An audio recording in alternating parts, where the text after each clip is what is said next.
سرکار دو عالم صلی اللہ علیہ وسلم کی پوری زندگی پر بننے والی ویڈیو سیریز، یہ اس کا 18واں حصہ یعنی پارٹ 18 ہے۔ تھوڑا ہم ریکیپ کر لیتے ہیں کہ ہم نے 17ویں حصے میں کیا سنا۔ ہم نے 17ویں حصے میں سنا کہ کس طرح آپ صلی اللہ علیہ وسلم نے السلام علیکم ورحمۃ اللہ وبرکاتہ۔ امید ہے آپ سب خیریت سے ہوں گے۔ میں بھی الحمدللہ اللہ کا لاکھ لاکھ شکر احسان خیریت سے۔ آج انشاءاللہ جس ویڈیو ریئیکشن دینے آ رہے ہیں اونلی مفتی، ان کے چینل کا نام ہے، ان کے چینل کا لنک میں ڈسکرپشن باکس میں دے دوں گا، آپ لوگوں نے سبسکرائب کریے گا اور میری ویڈیو بنتے رہیے گا۔ دوستو میرے بھائیوں، یہ سیریز ہم چلا رہے ہیں محمد سب کے لیے، یعنی ہمارے پیارے آقا نبی پاک صلی اللہ علیہ وسلم کی پوری زندگی میں بننے والی ویڈیو سیریز کا یہ آج 18واں بھاگ انشاءاللہ ہم لوگ دیکھیں گے اور سمجھیں گے، اور کس طرح سے آگے کا سفر جاری رہا اور ہمارے پیارے آقا نبی پاک صلی اللہ علیہ وسلم اپنی جد و جہد میں لگے رہے، اپنے اسلام کو پھیلانے سب لگے رہے۔ تو یہ ہم لوگ اینڈ تک ضرور دیکھیں گے یہ بھاگ، کیونکہ بہت بہترین ہے، بہت پیارا ہے، اور اچھی لگے ویڈیو تو اس کو شیئر بھی کریے گا۔ شیئر اس لیے کریے گا کیونکہ ہمارے پیارے آقا نبی پاک صلی اللہ علیہ وسلم کی سیرت کے بارے میں سب کو لوگوں کو پتہ چلے کہ کل نے کس طرح تکلیفیں، کس پریشانی سے اٹھائی ہیں اپنی امت کے لیے، اور تاکہ دین ہم تک پہنچے۔ تو چلیے آئیے بنا دیری کی ویڈیو اسٹارٹ کرتے ہیں، پھر اس کے بعد بات کرتے ہیں۔ ویڈیو کو جو اچھی لگے شیئر ضرور کریے گا۔ السلام علیکم دوستو، کیسے ہو؟ امید ہے کہ سب خیریت سے ہوں گے۔ اللہ آپ لوگوں کو ایسے ہی خوش رکھے۔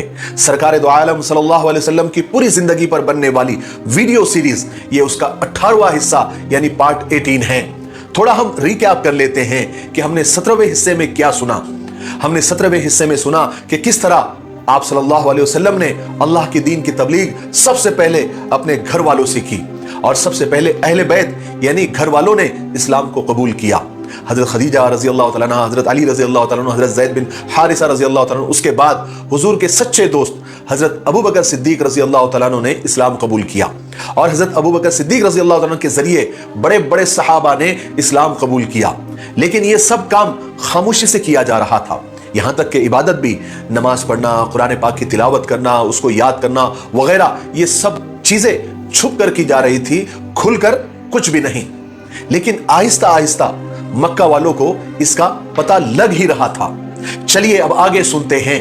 جب مکہ والے ایمان والوں کو نماز پڑھتے دیکھتے تو ان کا مذاق اڑاتے تھے۔ جب وہ لوگ رکوع کرتے یا سجدہ کرتے تو یہ لوگ ان پر ہنستے تھے، اور یہ مذاق اڑانے والی حرکتیں دن بدن بڑھتی جا رہی تھی۔ جب بھی ایمان والے نماز پڑھتے تو مکہ والے الگ الگ آوازیں نکال کر ان کا ٹھٹا کرتے، پھر زور زور سے قہقہے لگاتے۔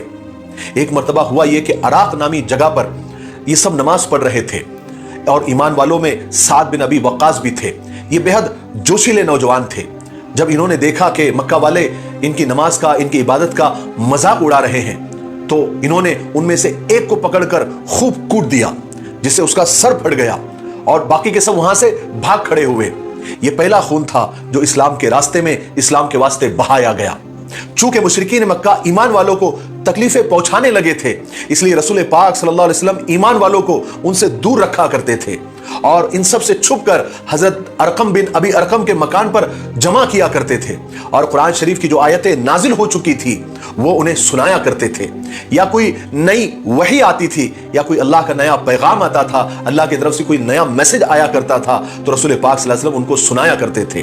اب رسول پاک صلی اللہ علیہ وسلم کو نبوت ملے، یعنی نبوت کا اظہار ہوئے، اب 3 سال گزر چکے تھے، اور یہ بات اب کسی سے ڈھکی چھپی بھی نہیں رہی تھی کہ رسول پاک صلی اللہ علیہ وسلم یعنی محمد اب نئے دین کی تبلیغ کر رہے ہیں، بلکہ سب کو معلوم ہو چکا تھا کہ آپ کی امتیوں کی اور آپ کے ماننے والوں کی تعداد دن بدن بڑھتی جا رہی ہے، اور ایمان والے طاقتور ہوتے جا رہے ہیں۔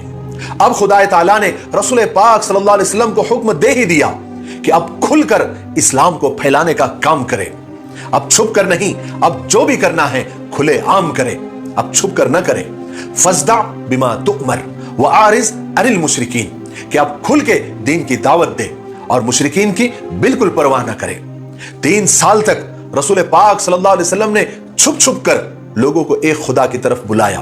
اب اللہ کا حکم ہوا کہ اب چھپ کر نہیں، کھل کر لوگوں کو اسلام کی طرف بلائیں، انہیں دعوت دیں۔ پھر یہ آیتیں نازل ہوئی، وَأَنذِرْ عَشِيرَتَكَ الْأَقْرَبِينَ وَاخْفِضْ جَنَاحَكَ لِمَنِ اتَّبَعَكَ مِنَ الْمُؤْمِنِينَ فَإِنْ عَصَوْكَ فَقُلْ إِنِّي بَرِيءٌ مِّمَّا تَعْمَلُونَ۔ سب سے پہلے اپنے خاندان والوں کو، اپنے قریبی رشتہ داروں کو خدا کے عذاب سے ڈرائیں، اور ساتھ ہی اللہ تبارک و تعالیٰ نے یہ بھی فرمایا کہ اگر لوگ نہیں مانتے تو آپ غم نہ کریں، ٹینشن نہ لیں اور کسی کی پرواہ نہ کریں۔ رسول اللہ صلی اللہ علیہ وسلم نے خدا کے حکم کے آگے سر جھکایا اور کچھ دنوں تک آپ اپنے گھر میں گوشہ نشین ہو گئے، یعنی تنہا بیٹھ کر، اکیلے بیٹھ کر یہ سوچتے رہے کہ اب اسلام کی تبلیغ کیسے کرے، شروعات کیسے کرے، ابتدا کیسے کرے، اسٹارٹ کیسے کرے۔ لیکن آپ صلی اللہ علیہ وسلم کی بہت دنوں تک یہ گوشہ نشینی یعنی تنہا بیٹھنے کی خبر آپ کی پھوپھیوں کو ہو گئی اور وہ آپ سے ملنے کے لیے آ گئی۔ انہیں اصل میں یہ خیال ہوا تھا کہ کہیں آپ کی طبیعت تو نہیں خراب ہو گئی۔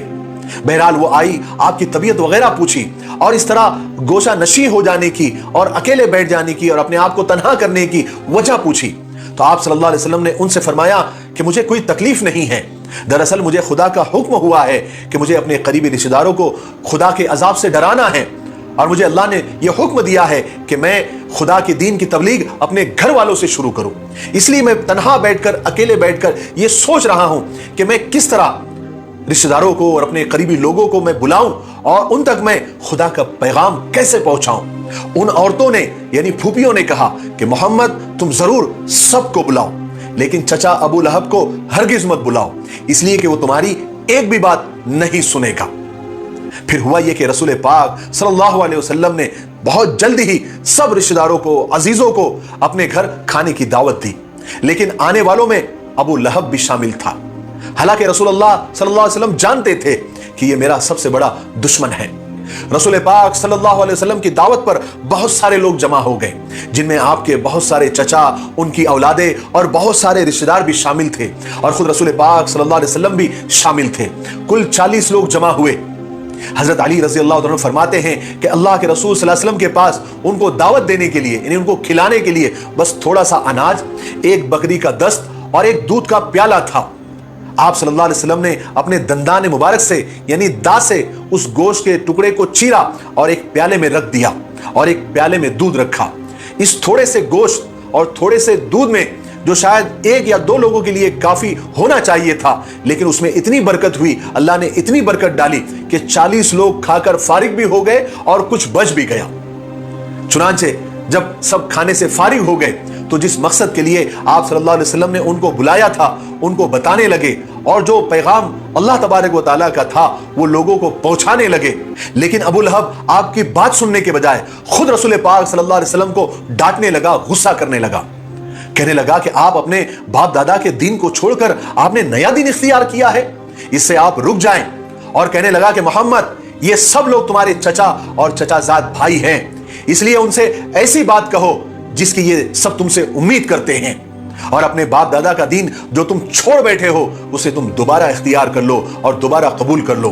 اور محمد یہ جو تم نے کیا ہے نا، ایسا ہمارے خاندان میں، ہمارے قبیلے میں کسی نے نہیں کیا۔ اور ایک بات یاد رکھو کہ ہم لوگوں میں اتنی طاقت نہیں ہے کہ ہم سارے عربوں سے لڑ سکے۔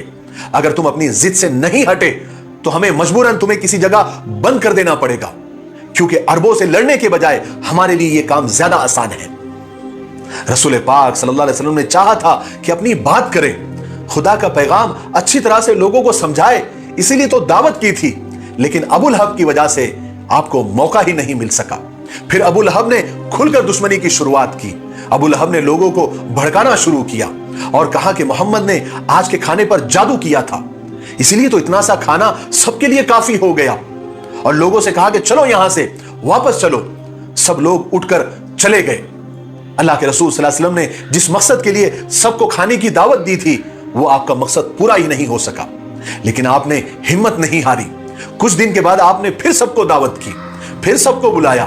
پھر جب سب لوگ آ گئے تو آپ نے خداوند کریم کا پیغام کھڑے ہو کر سنایا۔ آپ صلی اللہ علیہ وسلم نے فرمایا ایسا کبھی نہیں ہوتا کہ ایک رہبر، ایک راستہ بتلانے والا، ایک گائیڈ خود ہی اپنے قافلے سے جھوٹ بول کر اسے راستے سے بھٹکا دے۔ اس خدا کی قسم جو تنہا ہے، اس کا کوئی شریک نہیں، مجھے اس خدا نے ساری دنیا کے لیے رسول اور پیغمبر بنا کر بھیجا ہے۔ خدا کی قسم عبد المطلب کی اولادوں، دنیا میں کوئی بھی شخص اپنی قوم کے لیے اتنی اچھی چیز لے کر نہیں آیا ہے جیسی میں تمہارے لیے لے کر آیا ہوں۔ میں آپ لوگوں کے لیے دنیا و آخرت کی بھلائی لے کر آیا ہوں۔ مجھے میرے خدا نے حکم دیا ہے کہ میں آپ لوگوں کو اس کی طرف بلاؤں۔ اب آپ مجھے بتلائیے کہ کون کون میرا ساتھ دے گا، میرا مددگار ہوگا، میرا سپورٹ کرے گا۔